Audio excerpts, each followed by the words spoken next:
Hello guys, welcome to my YouTube channel. इस particular lecture में हम बात करेंगे न्यूट्रिशन इन फंजाई। तो फंगस में जो न्यूट्रिशन होता है उसके बारे में हम बात करेंगे। ये हमारी सीरीज चल रही है एनसीईआरटी बायोलॉजी की, जिसमें हम बात कर रहे हैं चैप्टर नंबर सेकंड, जिसका नाम है biological classification. Biological classification.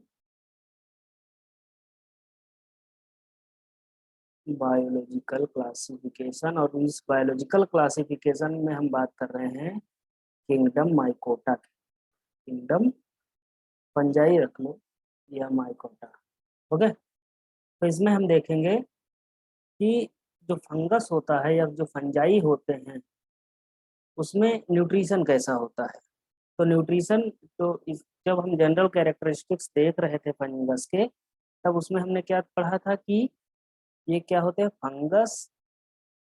Fungus is a eukaryotic and non chlorophyllous cell. क्या होती है फंगल सेल? क्या होती है? यूकैरियोटिक होती है, मल्टी सेलर होती है, बट क्लोरोफिल इसमें नहीं पाया जाता, एब्सेंट होता है।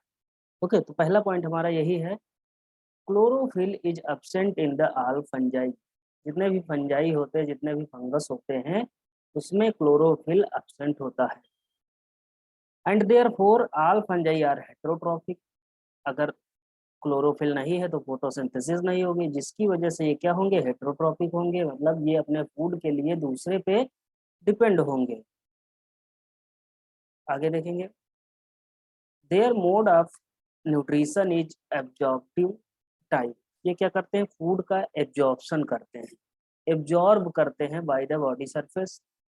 अब देखिएगा आगे, the nutrients are absorb by the cell from the surrounding. जो सराउंडिंग होती है, जो फंगस की सेल होती है, अपने सराउंडिंग से न्यूट्रिएंट्स को क्या करती है? एब्जॉर्ब करती है।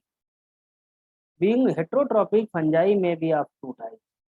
अगर न्यूट्रिशन की बात करें तो हेट्रोट्रॉपिक होता है, हेट्रोट्रॉपिक न्यूट्रिशन है, ये हेट्रोट्रॉप्स होते हैं। उसके बेसिस पे इनको हम दो पार्ट में डिवाइड करते हैं।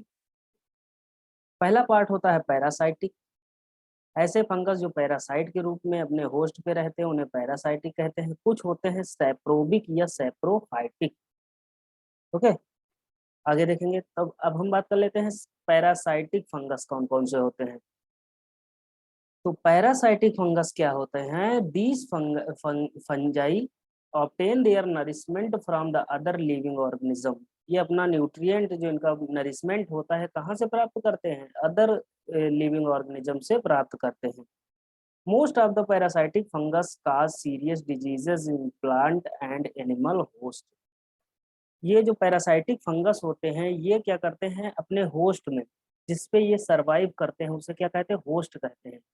उस पे क्या करते हैं? सेवरल टाइप ऑफ डिजीजेस काज करते हैं, वो चाहे एनिमल हो या प्लांट हो। आगे देखें, parasitic fungus often develop many outgrowth which go deep into the body of the host and obtain nourishment from the there. अब ये क्या करता है? इसमें क्या बहुत सारे एक आउटग्रोथ निकल आते हैं। जैसे मान लीजिए ये सराउंडिंग है, अब यहाँ से क्या बहुत सारे आउटग्रोथ निकल आए। आउटग्रोथ जाके यहाँ इससे अटैच हो जाएंगे, यहाँ से अटैच होके क्या करेंगे? ये फूड का एब्जॉर्ब करेंगे। Okay, which go deep into the body of the host. जैसे मान लीजिए कोई बॉडी है, होस्ट है, उसके अंदर क्या करेंगे? डीप में चले जाते हैं, इसके जो आउटग्रोथ होती है वहां से नरिशमेंट प्रोवाइड करते हैं बाय द एब्जॉर्प्शन।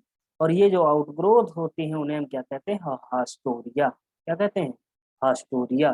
तो पैरासाइटिक फंगस में न्यूट्रिशन के नरिशमेंट किससे होता है? किसकी हेल्प से प्रोवाइड होता है? हास्टोरिया की प्रेजेंस से। ये क्या होते हैं? हास्टोरिया क्या होते हैं? आउटग्रोथ होते हैं। नेक्स्ट पॉइंट देखेंगे, सैप्रोफाइटिक फंगस क्या होते हैं। These fungi obtain their food from the dead and decaying matter, organic matter. कुछ ऐसे ऑर्गेनिज्म होते हैं जो अपना फूड ऑब्टेन करते हैं कहाँ से? डेड एंड डिकेइंग मैटर से। उन्हें हम क्या कहते हैं? सैप्रोबिक या और सैप्रोफाइटिक फंगस।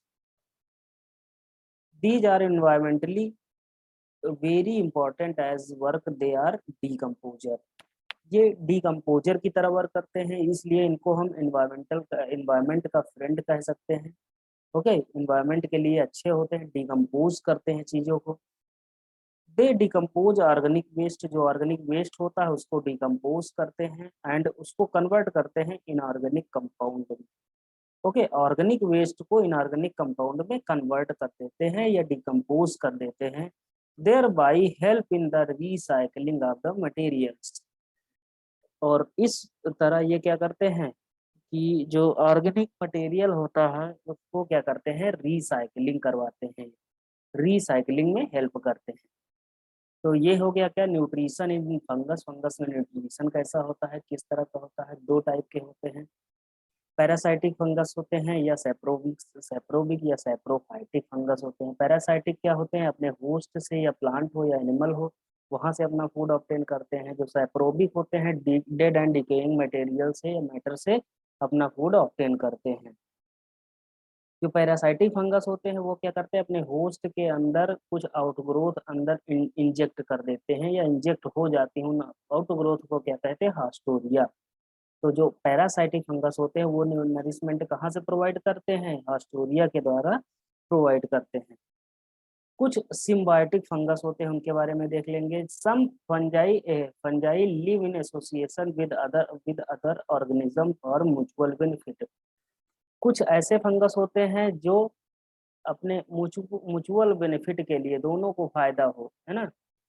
तो यहाँ क्या होगा, यहाँ रिलेशनशिप ऐसी होगी प्लस पॉजिटिव पॉजिटिव, तो इसको भी बेनिफिट होगा इसको भी बेनिफिट होगा, उन्हें हम क्या कहते हैं, सिम्बायोटिक फंजाई कहते हैं। As a such a relation which is beneficial to the both algae both partner is called symbiosis. तो जो फंगस होते हैं अगर दोनों के लिए अगर हेल्पफुल है, दोनों के लिए अगर बेनिफिशियल हैं चीजें, तो ये क्या कहें, सिम्बायोटिक एसोसिएशन हो जाता है या सिम्बायोसिस इसे हम कहते हैं। Fungi forms such a relation with algae in the form of the lichen and with the root of the higher plant in the form of the mycorrhizae। Fungi और algae क्या करते हैं, मिलकर एक एसोसिएशन बनाते हैं जिन्हें हम लाइकेन कहते हैं। और लाइकेन क्या करते हैं, with the root of the higher plant in the form of the mycorrhizae. Mycorrhizae के फॉर्म में ये क्या करते हैं, जो हायर प्लांट की रूट्स होती हैं वहां पे अटैच होकर अपना फूड ऑब्टेन करते हैं दोनों। ओके, तो ये हो गया nutrition in fungi. Next lecture में हम बात करेंगे रिप्रोडक्शन इन फंजाई। ओके, अगर लेक्चर पसंद आया हो तो वीडियो को लाइक करिएगा, चैनल को सब्सक्राइब करिएगा। Okay, thank you.